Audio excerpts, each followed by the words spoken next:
여성입니다.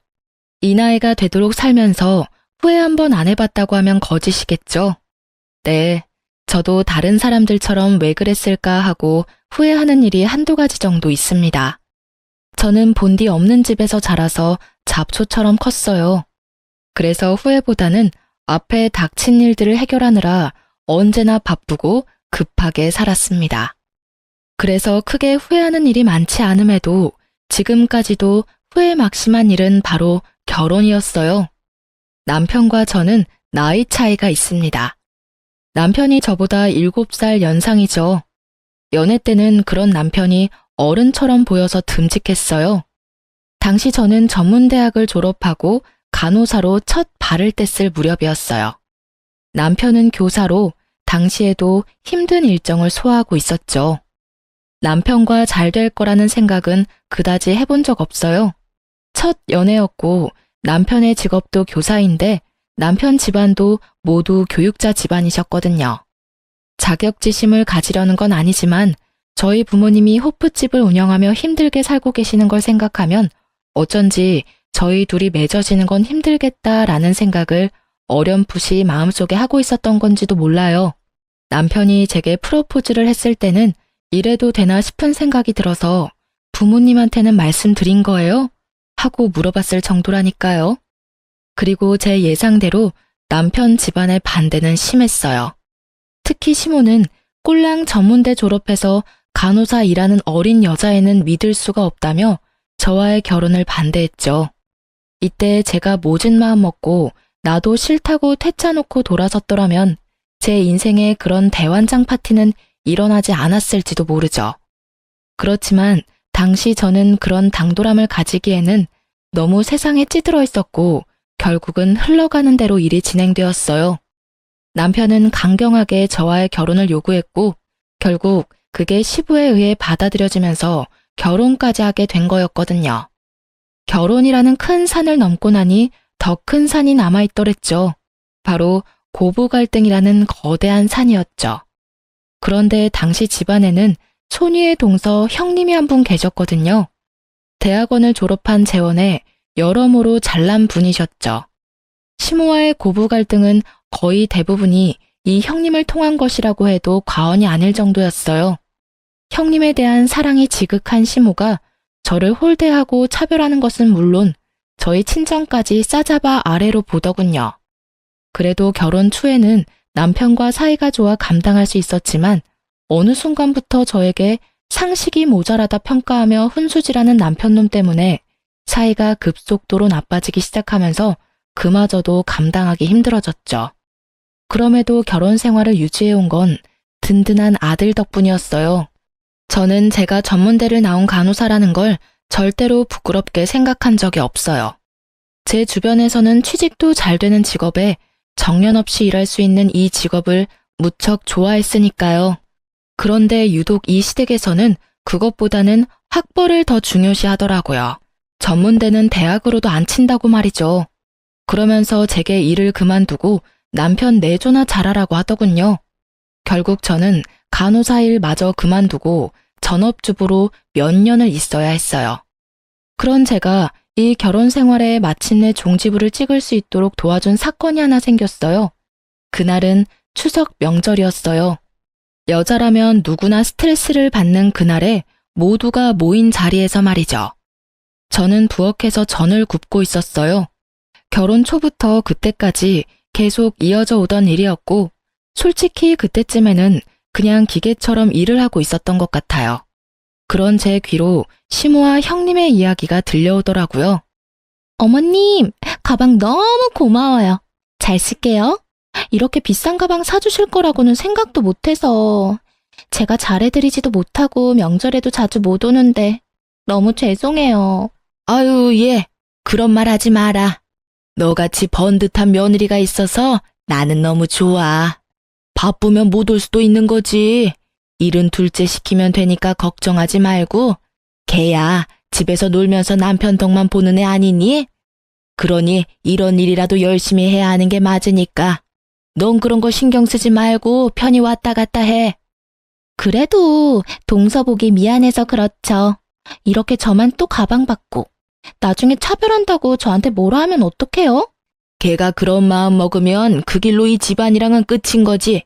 솔직히 지가 여기서 전 구울 수 있는 것도 다 우리 아들 덕분이지. 안 그래? 어디 호프집 딸내미 주제에 꼴랑 전문대만 나와가지고는 반반한 얼굴로 아들 꼬셔서 이 집에 기어들어 왔잖니. 할 줄 아는 건 아무것도 없고. 부모가 그 모양이니 애가 제대로 배우는 게 없지. 아유, 내 아들 원망스러운 적은 그때가 처음이자 마지막이었어. 이런 말을 몇 해나 들어왔음에도 익숙해지지 않은 건 왜였을까요? 정말 화가 나서 미칠 것 같은데 형님이 전 굽는 제 앞에 왔더라고요. 동서, 미안해. 일 많지? 어머님이랑 같이 백화점 가서 장 보고 오느라 늦었지 뭐야. 그러세요? 기름 튀니까 저쪽에 가 계세요. 저는 앞에서 알짱거리는 형님이 보기 싫어 치워버리고 싶었죠. 그런데 이 여자가 무슨 생각인지 시모가 선물한 가방을 이쪽 팔에 끼웠다 저쪽 팔에 끼웠다 하며 제 앞에서 알짱거리더라고요. 딱 보니 그 가방 자랑하고 싶었던 모양이에요. 제가 부러워하는 얼굴 하나 없으니 옆에서 더 왔다 갔다 하더라고요. 저기 나한테 화난 건 아니지. 난 동서가 전문대 나왔다고 해서 막 차별하고 그런 사람 아니야. 교양 있는 사람이 어떻게 그런 짓을 하겠어? 그런데 동서, 가방 좀 바꿔야겠네. 너무 오래 썼어. 내 가방만큼 좋은 건 아니더라도 동서도 좋은 가방 써야지. 그래도 교사 부인인데 그런 거 쓰고 다니면 다른 사람들이 비웃지 않겠어? 돌려 까는 건지 뒤집어 까는 건지 조잘조잘 아주 하고 싶은 말은 다 하더군요. 가방을 칭찬받고 싶은 건지 칭송을 받고 싶었던 건지는 모르지만 저도 이쯤 되니 한껏 눌려있던 게 폭발했어요. 항상 듣던 말인데도 참을 수 없었던 것은 마지막에 한 말 때문이었어요. 동선의 아들이 엄마 이런 꼴하고 다니는 거 알아봐. 얼마나 부끄럽게 생각하겠어? 이 말이요. 남의 아들을 뭐라고 생각하냐고 소리치려다가 좋은 생각이 났죠. 저는 모른 척하며 팬에 기름을 듬뿍 둘렀어요. 식탁 위에 가스 버너를 올리고 팬을 얹어 전을 굽는 이 집안 특성상 전 구우면서도 상대방과 마주 볼 수 있었거든요. 제 바로 앞에 가방을 들고 서 있는 형님을 향해 커다란 육전을 철벅하고 뒤집었어요. 넉넉한 기름이 큰 면적의 육전과 만나며 순간 기름이 굉장히 절묘하게 형님의 가방을 향해 튀어간 건 제 의도와 딱 맞아 떨어졌죠. 이게 뭐야? 오늘 새로 선물 받은 가방에 기름이... 동서는 이런 단순한 것도 못해서 왜 이런 일을 만들어? 진짜 이걸 어째?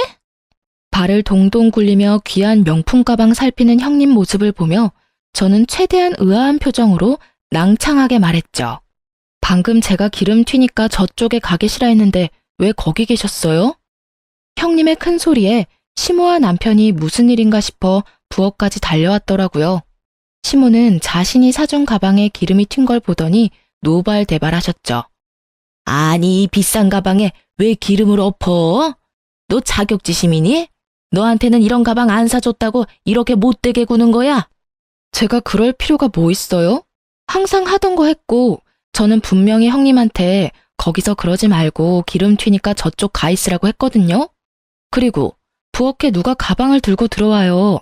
말 안 듣고 제 옆에서 가방 들고 자랑했던 형님한테 왜 거기 있었냐고 묻는 게 상식 아닌가요? 뭐 저야 상식 같은 거 잘 모르잖아요.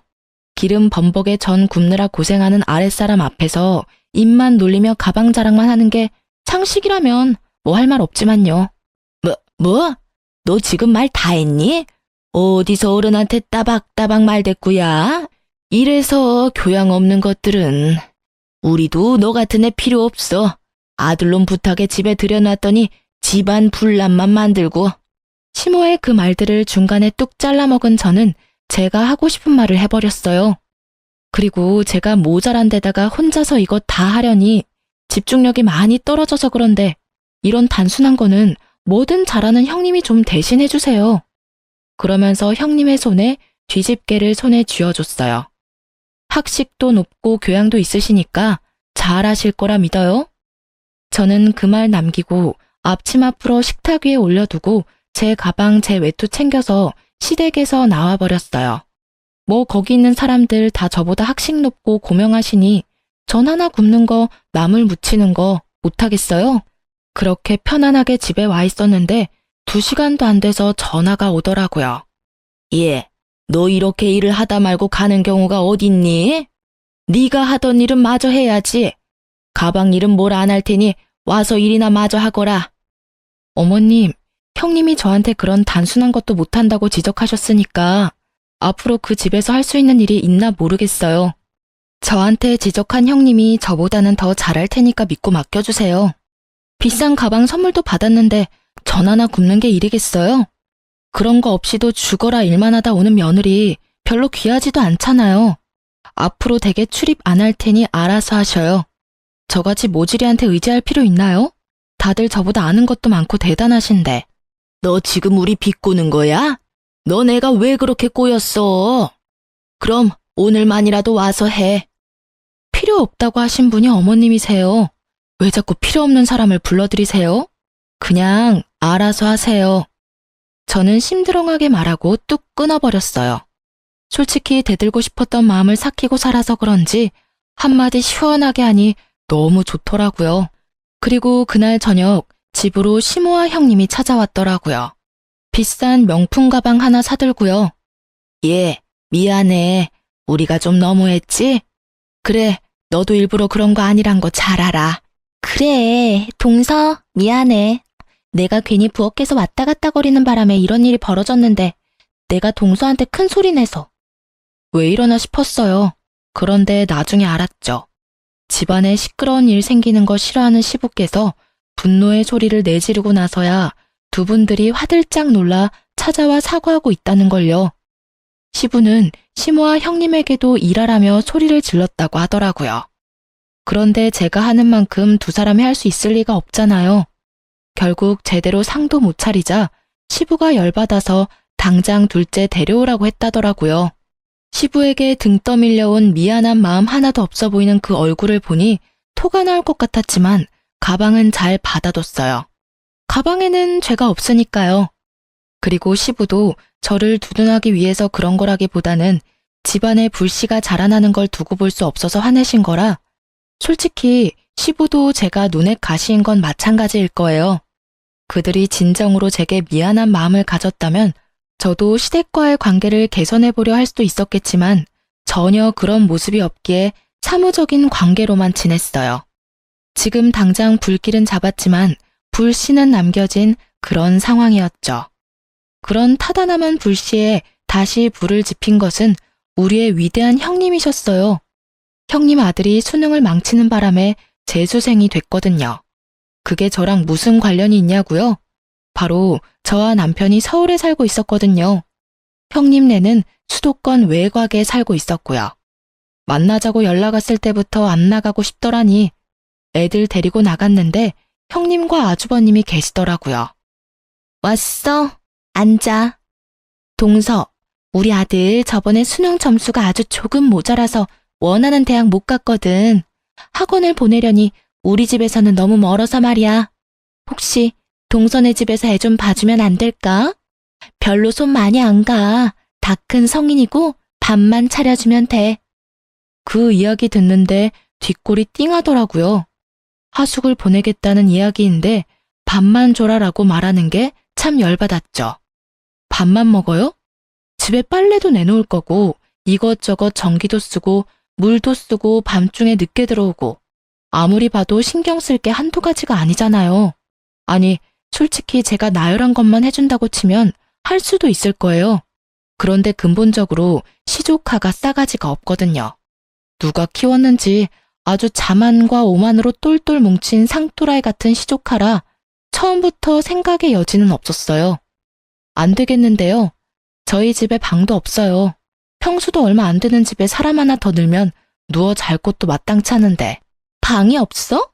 방 3개 아니었어? 3개면 뭐해요? 방 하나는 옷방으로 쓰고 있는데요.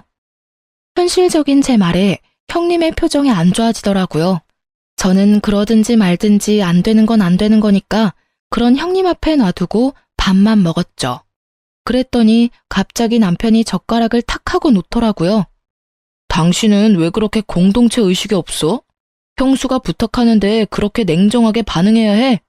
게다가 조카 생각하면 방을 만들어서라도 해줘야 한다는 생각 안 들어? 하여튼 무식하면 감수성도 모자란가 봐. 감수성이 모자란 사람이 누군데 지금 저런 말이나 해대고 있는 건지 정말 저 사람 머릿속에 무슨 생각이 들었는지 궁금하더라고요. 방을 어떻게 만들어? 그럼 당신이 옷방에 있는 옷 다 끌어안고 잘래? 집이 작은 게 내 탓은 아닌데 왜 나한테 뭐라고 하는 건데? 제 말에 남편이 한숨을 푹 쉬더라고요. 그러면서 형님에게 말하더군요. 형수, 미안해요. 이 사람 말 너무 신경 쓰지 마요. 어차피 그 집 제 집인데 제 맘대로 해도 돼요. 조카는 제가 책임지고 잘 돌봐줄 테니까 우리 집에 맡겨봐요. 애 대학이 걸린 일인데 우리가 도와줘야죠. 저는 한마디 하려다가 잠자코 있었어요. 고마워요, 도련님. 밥 많이 먹어요? 내가 뭐 해줄 건 많이 없지만 식사라도 많이 하고 가.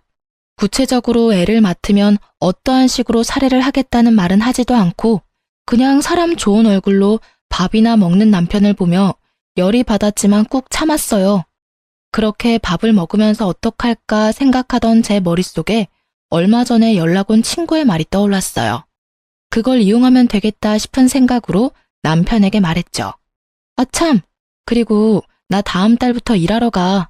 옛날에 같이 일했던 친구가 동네 의원의 간호사로 오라더라고. 자리 비었는데 아는 사람이면 좋겠다 싶다고 해서. 조카 오면 자기가 잘 돌봐줘. 우리 애는 내가 챙길게. 당신한테 애 둘이나 맡기는 건 좀 그렇잖아? 갑자기? 그런 걸 왜 나하고 상의 한마디 없이 결정하는 거야? 당신 진짜 생각이라는 걸 하고 사는 거야? 그러게.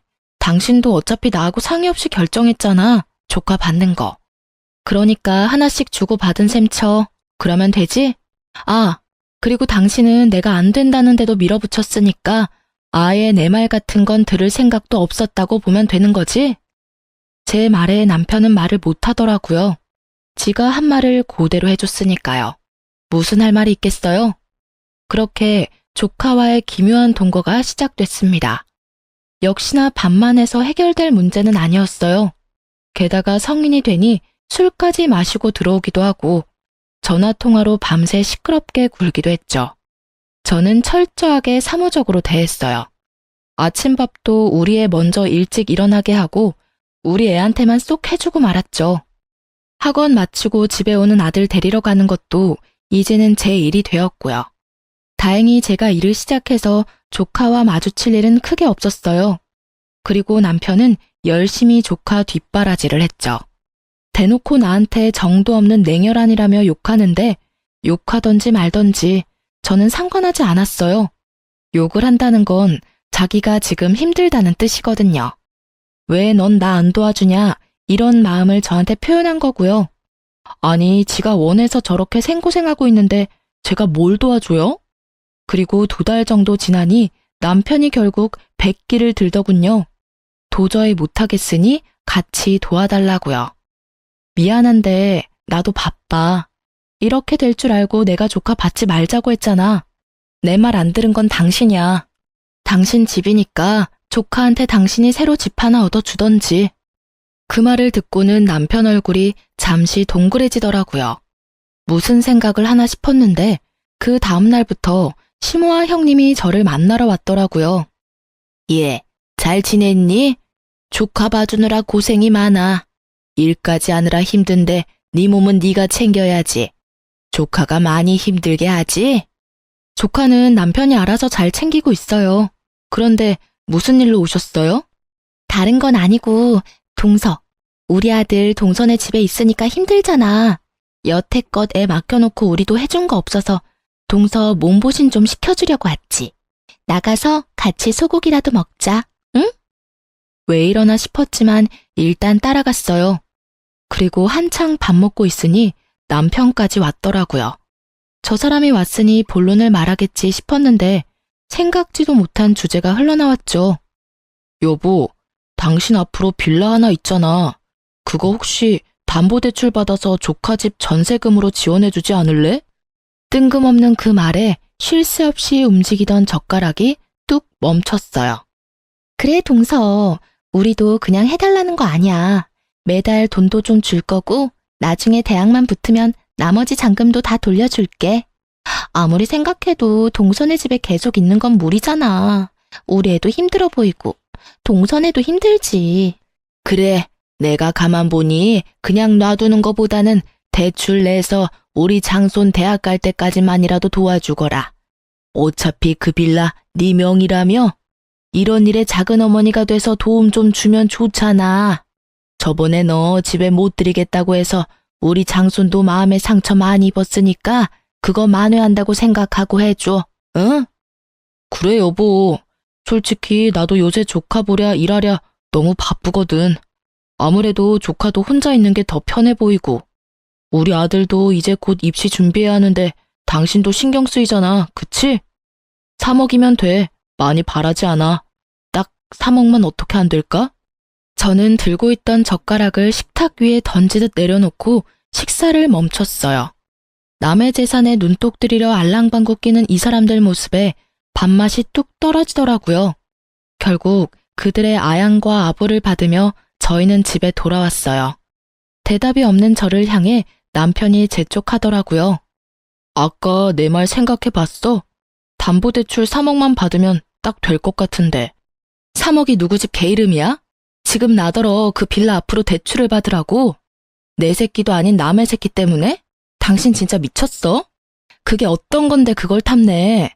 우리 부모님 살고 계신 집이거든? 빌라가 제 앞으로 하나 있기는 했어요.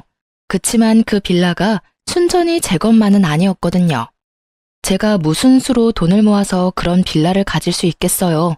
부모님들이 피땀 흘려 모은 돈, 그리고 제가 고등학교 시절부터 알바며 간호사 일 해가며 번 돈들이 모두 들어간 건물이었어요.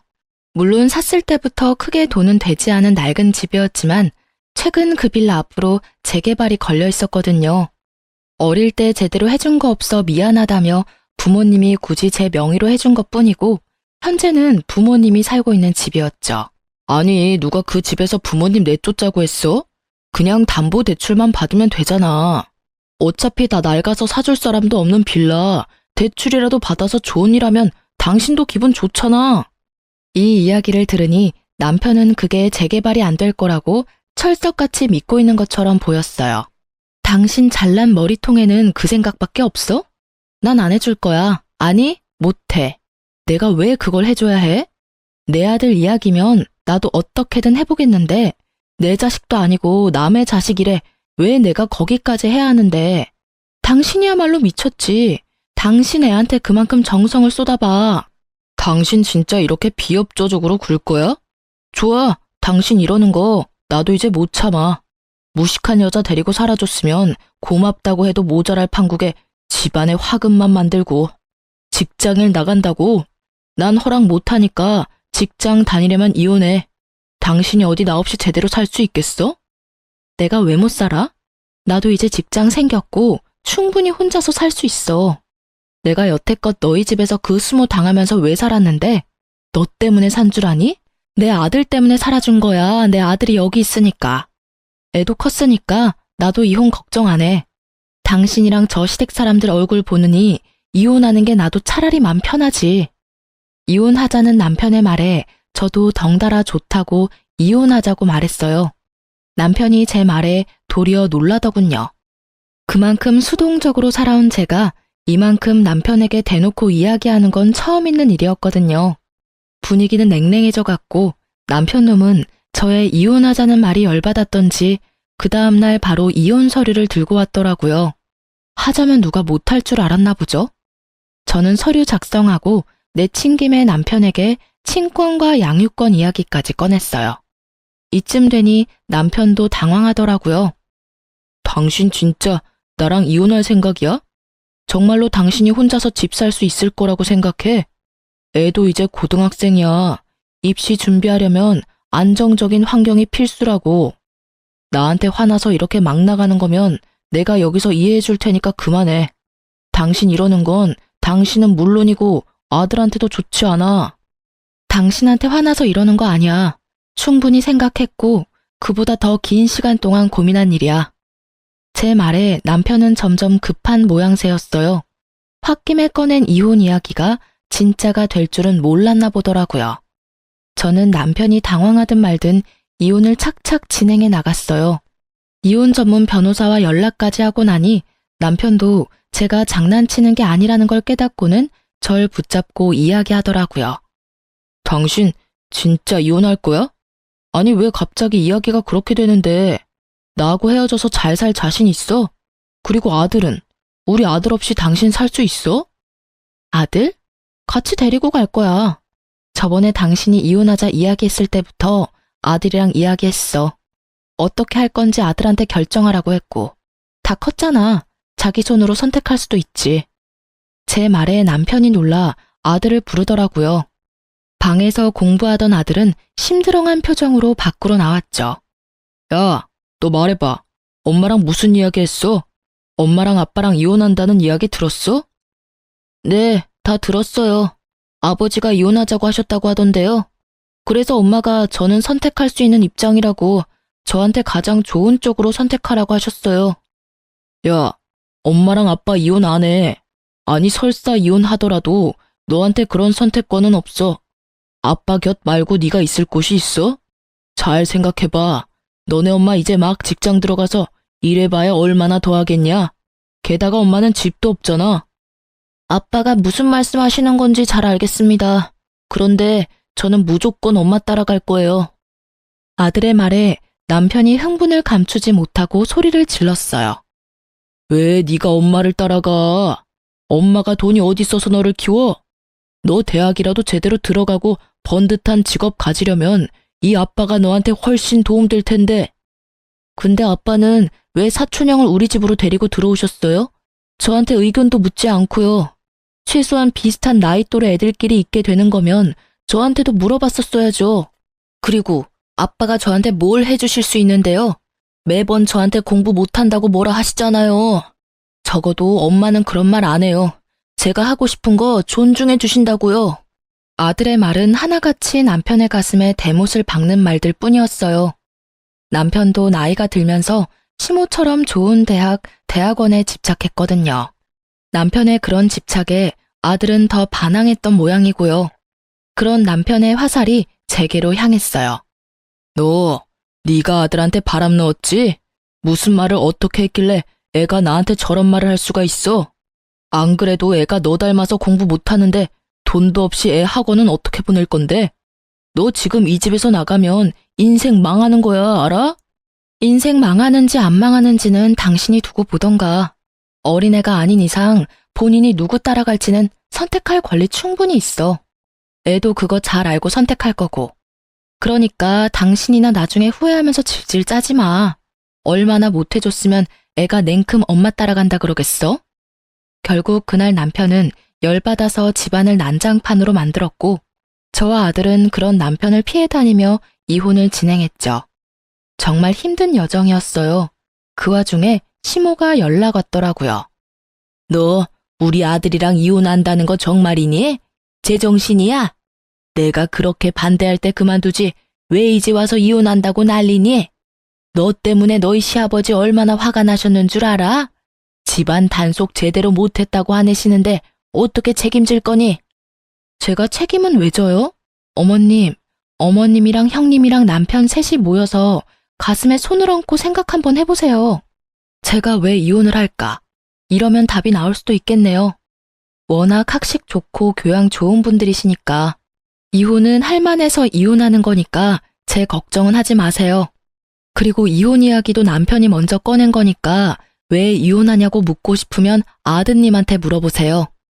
이혼을 하고 나서 저는 드디어 자유의 몸이 되었어요. 이혼 과정에서 힘든 일도 많았지만 이 해방감이 그 응어리를 다 녹여주더라고요. 마지막으로 전 남편 집에 들어가 저는 제 짐을 모조리 쌌어요. 제 물건은 그다지 많지도 않았고 저 사람과 함께 사용한 물건은 가지고 나오고 싶지도 않았거든요. 그렇게 짐을 싸는데 남편이 한껏 삐딱한 얼굴로 묻더라고요. 당신 진짜 나 없이 잘 살 수 있겠어?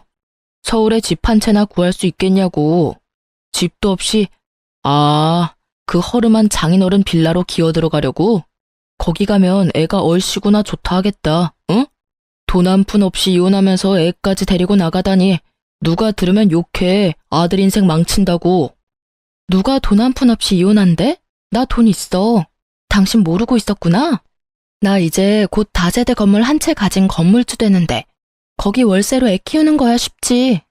좋은 학원, 좋은 환경 내가 다 해줄 건데? 뭐? 네가 무슨 건물 있어.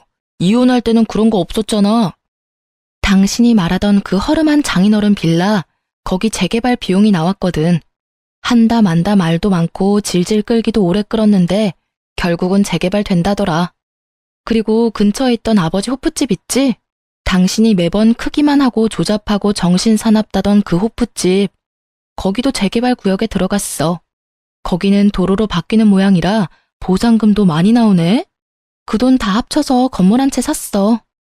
제 말에 남편이 놀란 얼굴을 감추지 못하더라고요. 저는 끝까지 숨겼거든요. 재개발이 확정됐고 그게 임박했다는 사실마저도요. 미리 알려주면 이혼 안 해줄 거 뻔히 아니까 말 안 했죠. 왜 그걸 숨겼어? 너 진짜 영악하다. 그거 믿고 이혼하자니까 좋다고 한 거야? 말해봐. 이제 돈 좀 생기니까 나 같은 건 이제 아무 상관 없었어? 상관 없어진 건 꽤 오래됐지. 근데 당신이 날 언제부터 그렇게 생각해줬다고 생색이야? 솔직히 결혼하고 해가 지날 때마다 당신 어머님이랑 똑같이 나 무시했거든? 봐. 생각 없다, 무식하면 감수성도 모자라냐, 네가 나 없이 혼자 살 수 있냐. 다 무시하는 말뿐이지. 당신이 왜 날 무시했는지 지금도 모르겠어. 내가 전문대졸이라서? 아니면 집에 돈이 없어서? 아니면 애 낳고 더 이상 예쁘지도 않아서? 어떤 이유든 당신이 날 무시한 건 틀림없는 사실이잖아. 다 없는데 돈이라도 생기니까 잡고 싶니? 그거야말로 당신 이기심 아냐?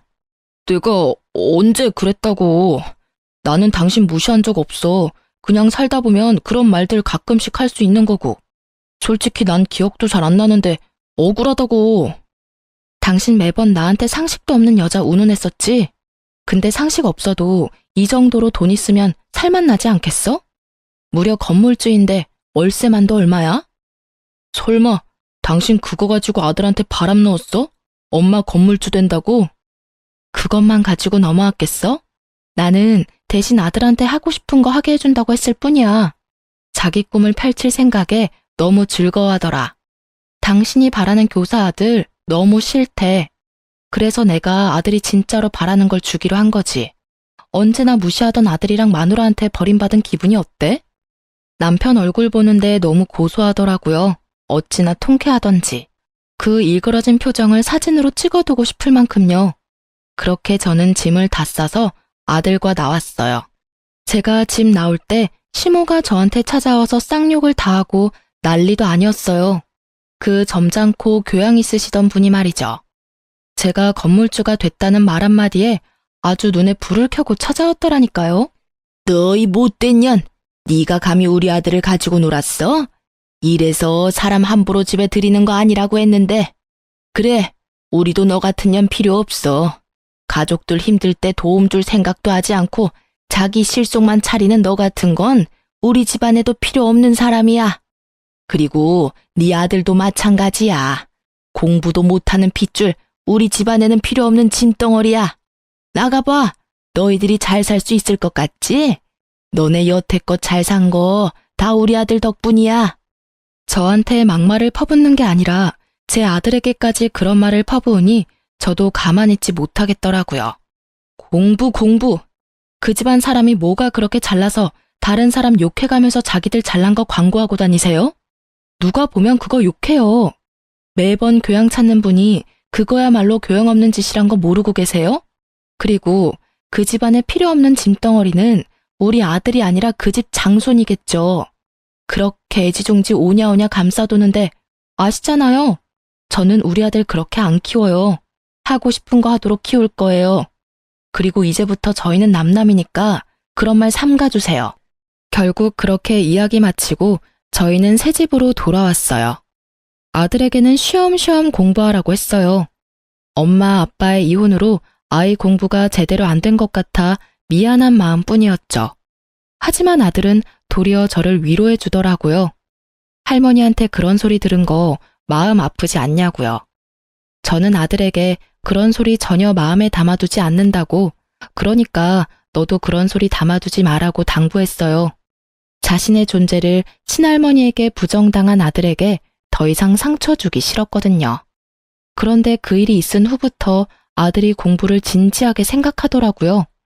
그리고 수능이 끝나고 저희 아들은 서울에서도 유명한 공대에 들어갔어요. 정말 너무나 기뻤어요. 그리고 이 기쁨을 다른 사람들과도 누리고 싶었어요. 아들을 폄하한 시모와 전 남편에게요. 어떻게 연락을 할까 고민 중이었는데 전 남편에게서 연락이 먼저 왔더라고요. 아들 수능은 잘 쳤어. 수능 끝난 지 좀 됐는데 좋은 소식 아닐까봐 연락을 못했네. 아들은 좀 괜찮아? 아들이 무조건 수능을 망쳤을 거라 생각하는 전 남편의 목소리에 저는 웃으며 말해줬어요. 괜찮아. 그래도 자기가 원하는 데 들어갔으니 된 일이지. 중요한 건 만나서 이야기해. 애만 보낼까? 아니야, 당신도 와. 어차피 당신이 애 엄마고 서로 재혼도 안 했는데 편하게 봐. 저는 좋은 구경하겠다 싶어 아들과 함께 오랜만에 전 시댁 식구들과 만나기로 했어요.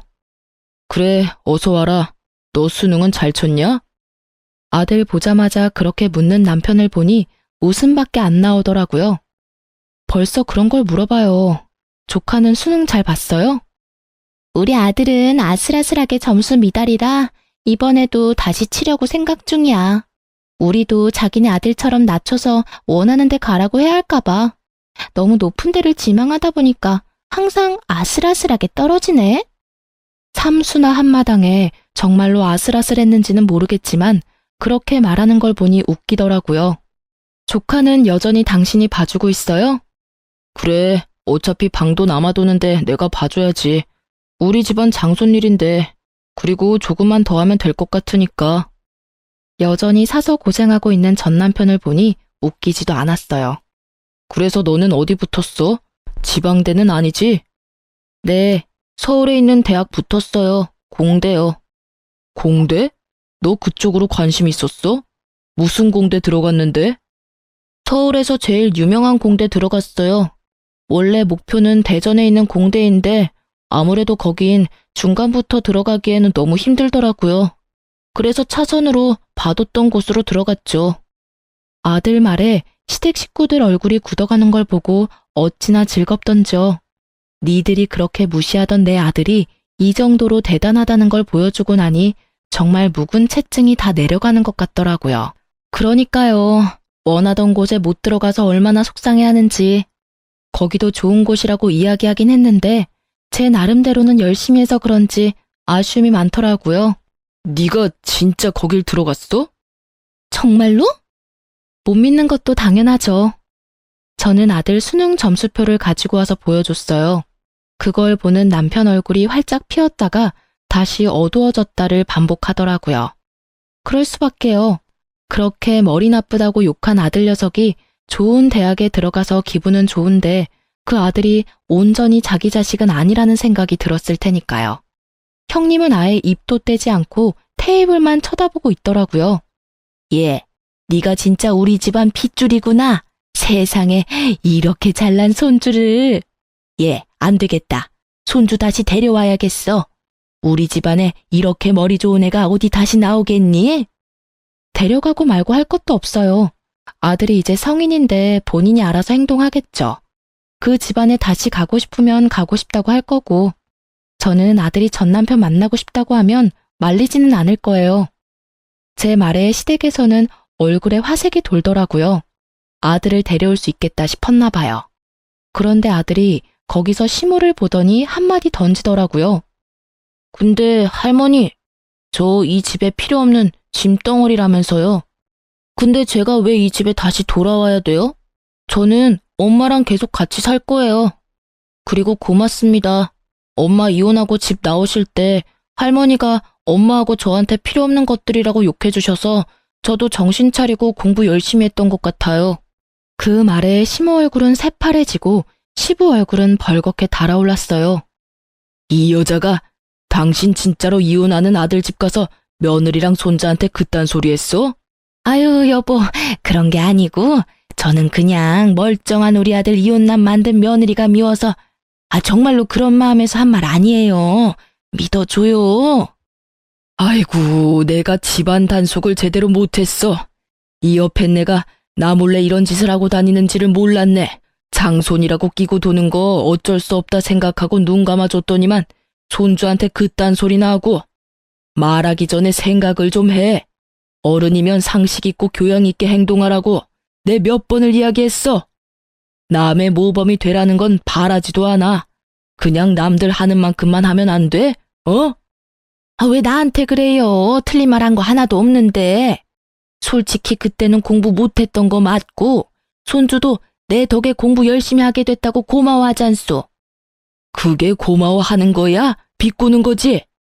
당신이 그런 말에서 오기로 공부한 거라고 비꼬고 있는 거 아니냐고. 아휴, 당신만 아니었으면 저 손주가 온전히 내 손주였어. 어디 가서 떵떵거리면서 자랑할 수 있는 손주였다고. 잠깐, 가만히 있어봐. 혹시 애들 이혼한 것도 당신이 원인인 거 아니야? 그건 진짜 아니에요, 여보.